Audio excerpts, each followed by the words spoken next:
Fruit of the vine makes me feel close to Jesus. Hey, I'm PJ. And I'm Blake. And welcome to the Church Podcast, episode 30. Today we're going over ex-church cultural value. We honor one another. How many more of these do we have? Oh my gosh, let me look. Let me just say we're looking forward to the end of this series.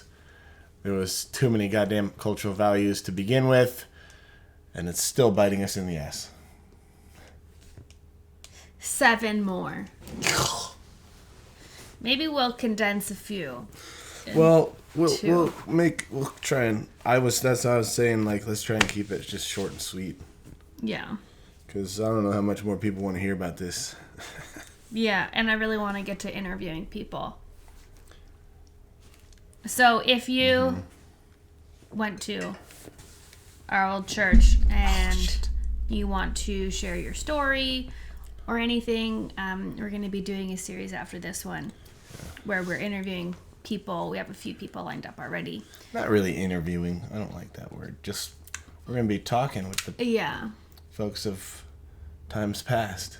Yeah. Why not? I don't have any questions specifically for them. I just want them to share because I think it's really fascinating to hear other people's, what they went through there. Yeah, like when we left, I had a very strong feeling that the place was going to crumble.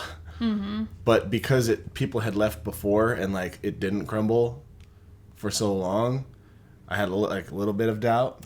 Yeah. But I'm not surprised that people left. So anyway, I feel like now I'm like super intrigued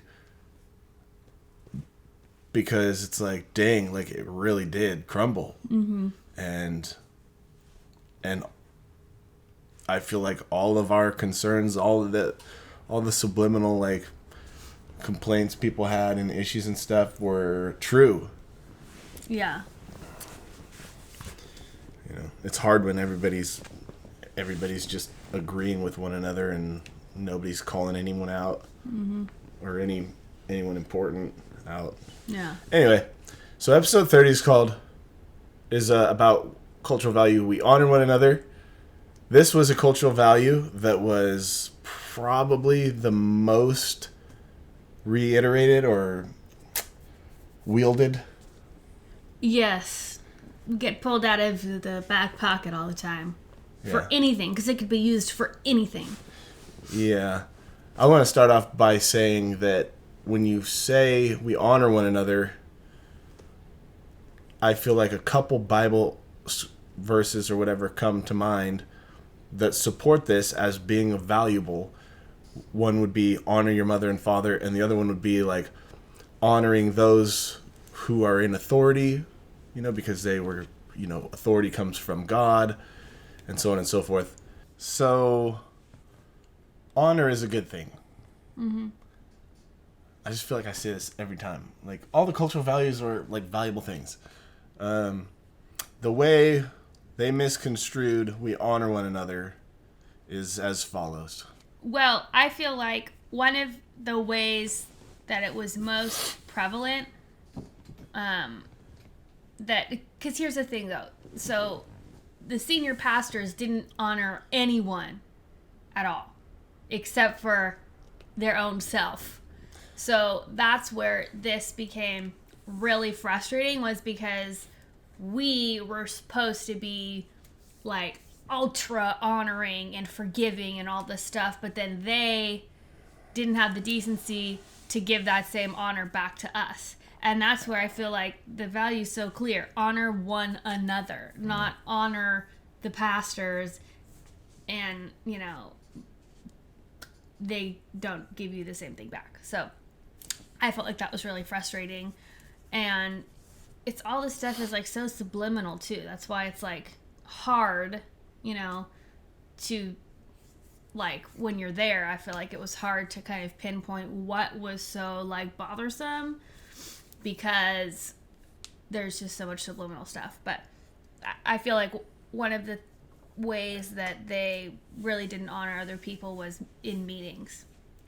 So they You reading my notes or your notes? mine. I put that down too. Yeah, but yours is for a different reason. Oh. So I feel like something that was frustrating was when we were having meetings about work, stuff we were supposed to be doing, videos that were upcoming, or what the next series was going to be, or whatever. If somebody was like tired or in a bad mood or something, it would always turn into like this ministry session. And it's like, that's okay sometimes, but like every time, literally it was like 90% of the meetings turned into that, and they end up being so long, you know. And it's like, okay, I have actual work to do. Like, you don't do anything. And so, okay, sure, you can sit here and minister for 3 hours and then you feel like, ooh, you're a great pastor, you know. But then, so what would happen is nothing would get decided in the meeting, and then like somebody would have to go to work, or we'd have another meeting scheduled like back to back. And so then I wasn't, you know, able to get the answers that I scheduled that meeting for. And so then I had to send a message later, you know, saying, hey, can we do another meeting, or do you guys just want to talk about this like via text? Like I only have a couple of questions I need answered. And then a couple of things would happen there. It would be, I would get the response like, well, why didn't you like try harder to bring it up? So tie that into like, we honor one another, because I feel like you're kind of going on like a bunch of stories. Well, I feel like it was really dishonoring of my time to have a meeting with me about things that I needed questions for, and then having the meeting be totally different and not about that at all. So then I couldn't do my job.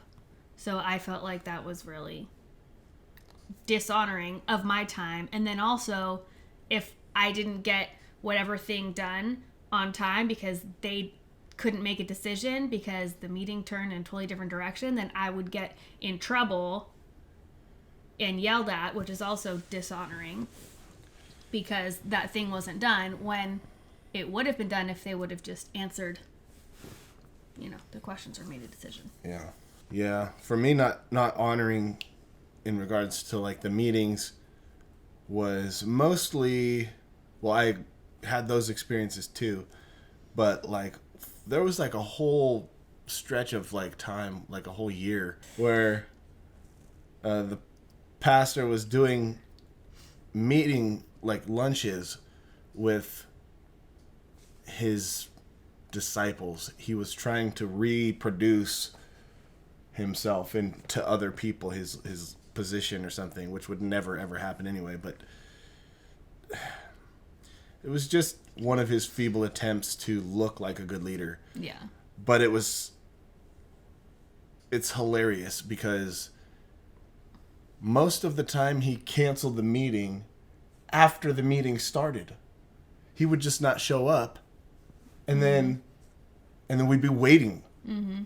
And like after a while, one of my friends, who's a business owner, like managed an office and stuff, was like, I don't know if I think he contacted him directly, and then it came out behind the scenes. The pastors were talking about how dishonoring he was for the way he spoke to the pastor. You don't talk to the pastor about his problems, you know, but like he basically told him, I don't have time for lunch anymore because you usually don't show up or you're late. And when he did show up, it was like half an hour late. Yeah, and I only have, I have a business, and so I only have a certain amount of time that I scheduled to meet with you, and it keeps getting wasted. Mm-hmm. And that was really bad. That actually happened. That happened a lot, actually, with other people too. But yeah, so he was late to meetings all the time. All the time. Both of them, right? Both of them were kind of late. More so him. She wasn't really late that much unless she like had some back-to-back things, and things would start getting like, kind of trickle down throughout the day, but not like he was just on a totally strange level of that. And another thing was like last minute meetings, like if you didn't show up to a meeting that somebody called specifically, like a department head called this meeting that day. Mm-hmm. It's like normal people have schedules. They are doing stuff. They plan out, hopefully, the whole entire week. Yeah. And more. Excuse me. And if you didn't drop what you were doing to come to this meeting, well, you were not honorable. You weren't honoring. Right. You weren't honoring their position and stuff. Mm-hmm. And when we went through the book, The 5 Dysfunctions of a Team, I was so thankful because it was like, finally, I have some leverage, some actual, some other opinion besides my own from somebody that these people might listen to, saying that if you don't have somebody's commitment to your meeting or whatever it may be, then you can't hold them accountable. Uh-huh. And they're not in the wrong because they never agreed to it. Yep. And that was something I was thinking, and was actually a point where we could have really grown, and it never happened. Yeah. We kind of did it for like a week, and then it went back to like, hey, we need to be at this meeting. What's going on? Like, why can't you be here? Mm-hmm. It's like, because I am a normal person, and I work, and I schedule things into my life, and I'm not just going to drop everything else to come to this meeting that could have been an email. And then the inevitable follow-up meeting to talk about your behavior for missing the meeting that you didn't agree to. Yeah. Ridiculous. And that's fine. If you want to call a last-minute meeting, great. But then expect people to not come if they can't, and then don't get mad at them for it. Yeah. That's the honorable thing to do. So this happened like shortly after I came to the church. I got involved like pretty quickly. And me and my department head at the time. Oh, this one. Yeah. We were overhauling the website. So the church's like current website was the best website in the city for a church, but it was still like pretty crappy as far as websites go. So we designed a whole new website, and well, I guess I don't have to go into all of how it works, but we're transferring the new website over to the server that it needed to be on to be live. And so typically when that happens, there are some glitches because pages are named the same thing and stuff like that. So, so we started transferring it over, and when you're doing that, it's live. So unless we wanted to shut the website down and have there be no website at all, which was not an option, there might be some glitches here and there. And so it was a Saturday. Bless you. Bless you. Thank you. And me and the department head were trying to work out these glitches in Starbucks. And the senior pastor either like went to the website to see how it was going, or the department head like told him like that there were some things like kinks we had to work out still or something. I don't remember how he found out. So he met us at Starbucks. Did you know he was coming? I didn't know he was coming. He just showed up. I think the department head knew he was coming though, but I'm not positive. Yeah, I mean, he would had to have known, because I don't know how else he would know that we were there. So he came, and the senior pastor just started reaming this guy. And he was like, how could you let the website go live like this? People, it's Saturday, church is tomorrow. People are going to go to our website and look for service times.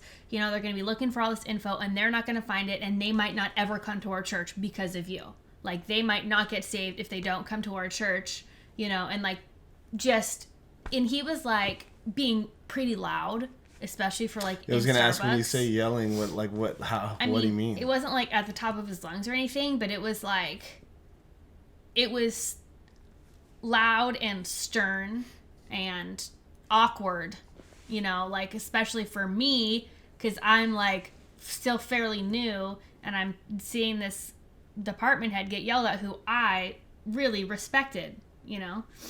And so I was like, what the heck? And it was like my second or third interaction with the senior pastor.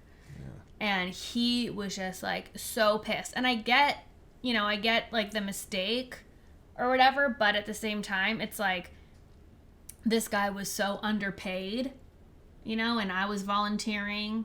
And so, like, you know, mistakes happen, and we were trying to fix it. It's not like we were like, oh, let's just, you know, it's not a big deal to fix it when we can. Like, we're trying everything, you know, to fix it. And so I was just like, oh my gosh, like, so disrespectful. Like, for him to do that at all, but then also in front of me was like, oh gosh. At that time, were you thinking that he was disrespectful? I was not thinking he was disrespectful. I was thinking, like, I was just like, whoa. Like, what is happening here? And then after he left. His meds. Yeah, he left, and then the department head was like, yeah, that sounded like a little harsh, but, like, you know, he's right. Like, we got to fix this. And, you know, obviously didn't say anything bad about him. So I was like, okay, yeah, maybe, like, he needed to hear it in that way or something. Like, I don't know. But I didn't really think much of it at the time, I guess. You know, like, I've seen bosses yell at people and stuff like that. But, like, that always stayed with me, you know, like, kind of in the back of my mind. I didn't really even think about it until we were talking about this episode. I was like, oh, shit, that did happen. I was like, so sucky. You fucking lazy loser. Seriously, he was probably just, like, at home doing nothing. I had to stop plagiarizing someone's message to come down here and figure out why this isn't happening.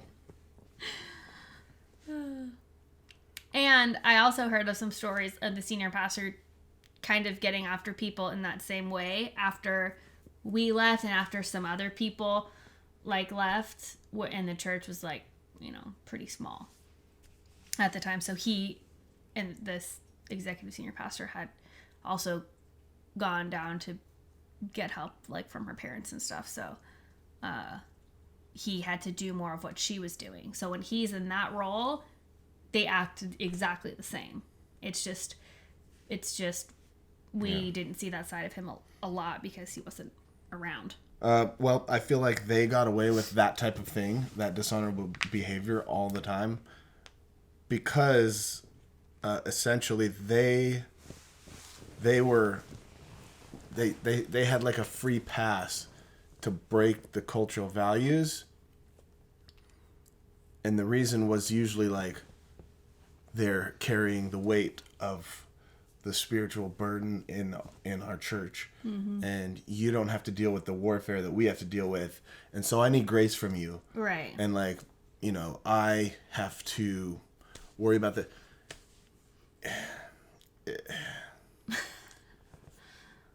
I'm trying to, like, decide how much I really want to, like, I don't know.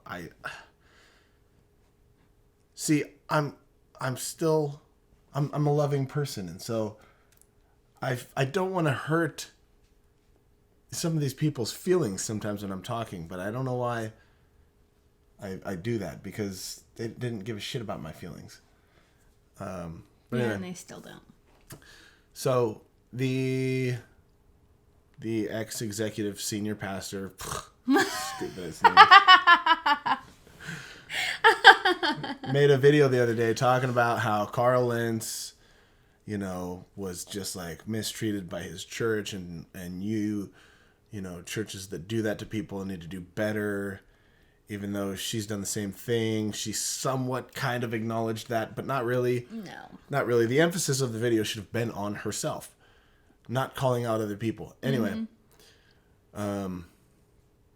or at least, I mean, we're calling out other people, so I want to be a hypocrite, but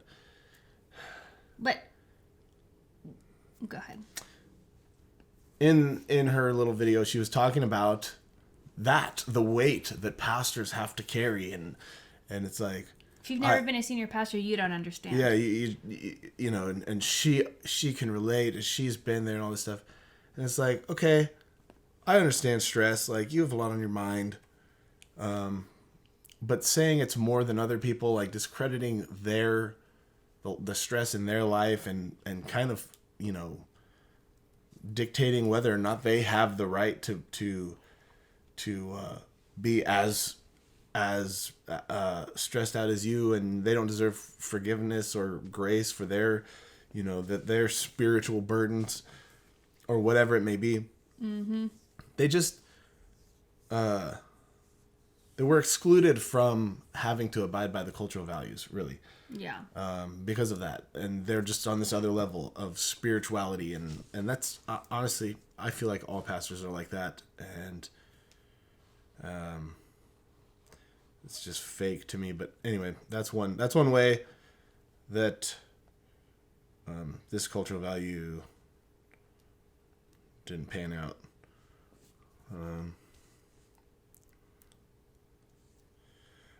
Honoring the pastors was one of the hugest like applications for this cultural value. I think it ultimately was for the congregation to know they honor the pastors. Right. They should honor the pastors. I agree.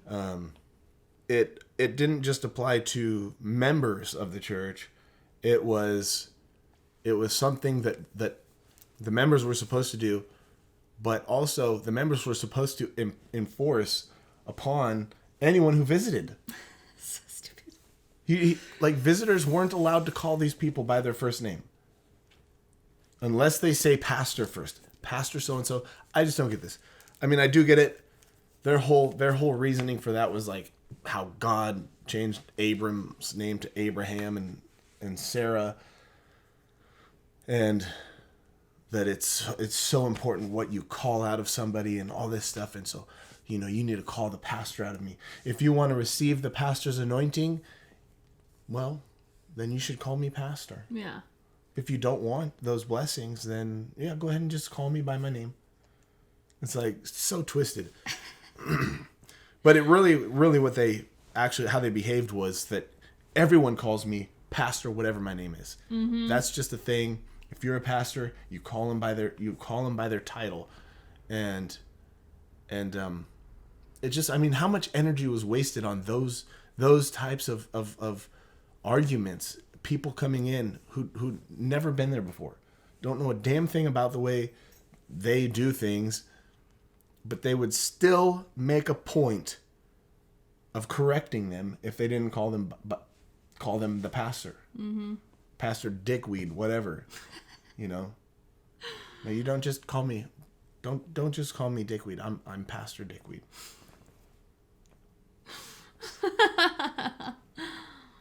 Honestly, I feel like, you know, with the top two pastors there, I think it was some kind of egotistical bullshit.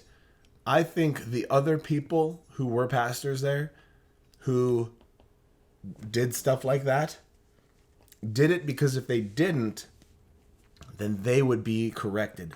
Right. They would get in trouble with the pastors for not making people call them pastor. Mm-hmm. They definitely would. So I think they did it out of fear. I completely agree, and I feel like the people who ended up becoming pastors there were like uber rule followers. Say what?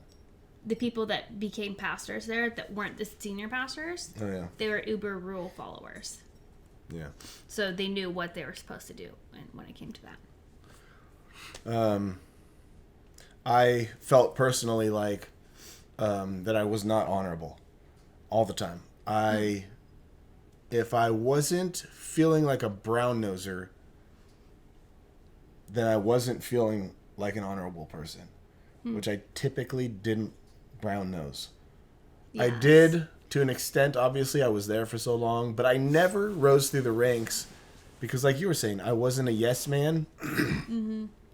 I was a questioner. I didn't like something, I said something. Typically, not all the time. If I just was too tired to fight about it, Yeah. I would just go along with it. And there was spans of time where I just went along with shit because I was just like, whatever, these are my friends. I really, honestly don't even care. Yeah. But sometimes I would get, a burst of like motivation to like call them out, try to fix things that were so pathetic. And that was what made me dishonorable. I was dishonorable. I can't even tell you how many times the wife said something along the lines of, or to the effect of, this is why God doesn't promote you. God doesn't promote me because of this? Mm-hmm. Oh, you know. Mm-hmm. And what the fuck is promotion? Being your buddy?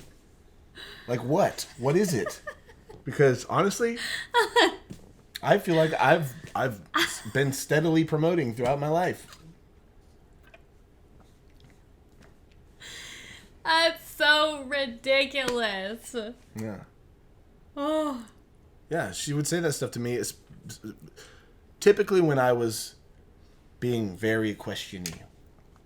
Yeah, they don't like questions. The most questiony or the most independent, really. Just fucking, I decided I like to do this and I'm going to do it, or I'm not going to do that for you. Yeah. And that's all there is to it. Where the hell they got off thinking that they could dictate people's actions and what they can and can't say to them. Yeah. Like, I hope they never have another position of leadership ever again. Ever. They probably won't because they're so dumb.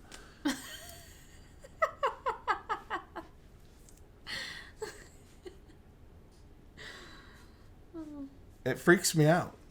They fucking freak me out. Yeah. That, like, the husband specifically needs his ass whooped. Yeah. He needs an ass whooping. Yeah, I don't think he will ever be anything more than what he is right now. He doesn't want to be. It's too much work. He doesn't really want to do it. He just wants to look successful. He wants to look honorable. Yeah. Anyway. I do want to go to church eventually. And this is going to be something I look out for. Like there's several things that are like on my radar. Demanding honor. Yeah. So if they do that, then peace out, because I know exactly where that goes. Yeah, if you think that we can't get coffee together because you have 1,000 fucking members? Yeah, what are they called though in church? Congregants. Yeah, whatever. Then fuck you. Yeah. Then you don't really want to be like, why would I call you my pastor then? Yeah. If I had a time machine, it would probably take me a good year to go back to all the moments I want to spit in their face and go back and spit in their face. It'd be a lot of work. Yeah, it would be. It would be. One more I want to touch on is that people who were promoted specifically with, they got their little pastor certificate, they had honor redefining powers. So if they were in a meeting and they felt like you were being dishonorable, there was no dispute. Mm-hmm. It doesn't matter if they do the same thing. Mm-hmm. You're dishonorable because they said so. That's it. But I can do the exact same thing in the very next meeting, and you have to give me grace. Yeah. Mm-hmm. The same thing times 10. Yeah. Oh, yeah, because nobody else was as intense. Yeah. The worse they behaved, the more dishonorable the pastors there were, it meant that's like in direct correlation to how much more burden they're carrying for you. Mm-hmm. And so how dare you get mad? Right. I think one positive thing we can take away from that terrible experience with honoring is I'm I'm really trying to think of a positive note from this, because this was really, really, actually quite destructive to my psyche. Yeah, this was one of one of those kind. I guess positive note, if you know, like you were saying, you want to go to a church again. Mm-hmm. If you're going to a church and they ever mention about, you know, your responsibility to honor the anointing or them, get the fuck out of there. Yeah. I give you permission to spare yourself the pain and agony of dealing with years and years of that narcissist. There's no reason anyone should ever have any right to tell you whether you are or not honoring them. Right. I think if they don't like something you did, like a normal person, fucking talk about it. Mm-hmm. You don't have this fucking, what's the judge's thing? Gavel. Gavel? You don't have one of those. Like, nobody has that. Mm-hmm. You cannot say, you're dishonorable. It's not up for discussion. Because you know what? The Bible says to honor those who are in authority. Well, who am I? I'm in authority here, buddy. Right. No.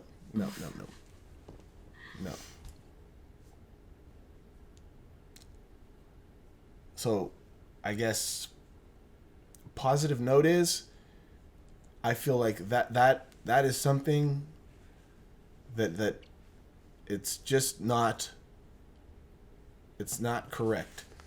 I think defining honor is an individual process. Everybody has a brain. Everybody, well, for the most part, has a brain and a conscience, and you have to figure that out for yourself. Yeah. And you're gonna fuck up. And it's nobody's business to like call your ass out or you know, make you feel like you're not welcome at their church because you're in your process. Mm-hmm. You know, if you can find a church where I mean, within reason. Yeah. You know, you can't go slashing people with a knife in the pews, like, you know. There's some obvious stuff. Yeah. But it's like, if you're there and your honest intention is to commune with the people of God, and you're getting fucking like shots from like left field of like, you're wrong in this way, you need to correct this about yourself, you need to grow here, I think, you know, and you didn't ask for that input, be gone with you, like, fucking be gone. Yeah, I feel like it's also like somewhat hard to tell, you know, when you're first going to a church because you don't know anyone, but you can tell by the way that the people on stage are talking everything that their senior pastor thinks, you know, because they wouldn't let them up there if they didn't talk the same way, you know. Yeah. I feel like if you're looking for it, it's easy to find what they're all about. Yeah. Which I feel like is something I'm really glad that I have now, because when we do start looking for churches again, I just know that I'm not going to be sucked into any place that's remotely like that. Again, it's just not going to happen. It would be really hard, because now I'm extremely guarded. Mm-hmm. I mean, and I think, you know, if some strength can be pulled from that experience, it's that I trust my mind. I trust my heart and my instincts now. If I really care about some kind of relationship with somebody, in like in a church or something, and I don't like something that they do, we're gonna be fucking having words about it. Yeah. And like, if they can't handle that, then I'm better off without you. Yeah. Like, I'd rather be alone than try to have a bunch of friends that don't respect me. Yeah. And aren't open to hearing my input. It's the church. It's not Pastor Dickweed's church. It's God's church. We're all the church, right? We're all the church. You can't fucking kick people out. Yeah. Unless they're doing dumb shit, like I said, but like, Yeah. you can't kick people out for like disagreeing with you Right. or not serving enough or any of that stuff. And I know there's churches out there that are probably good, and I think eventually will go. Yeah, just like I know there's a lot like the one we went to also. I don't feel like that was like super positive, but yeah. It is what it is. So this has been the Church Podcast, episode 30. Thank you for watching or listening. We appreciate you guys even doing that. And really appreciate the people that comment and share their feedback and experiences. It's like really funny sometimes. Yeah. And like nice to know the people we like abandoned because they left our church are still willing to like talk to us and like things like that. So See you later.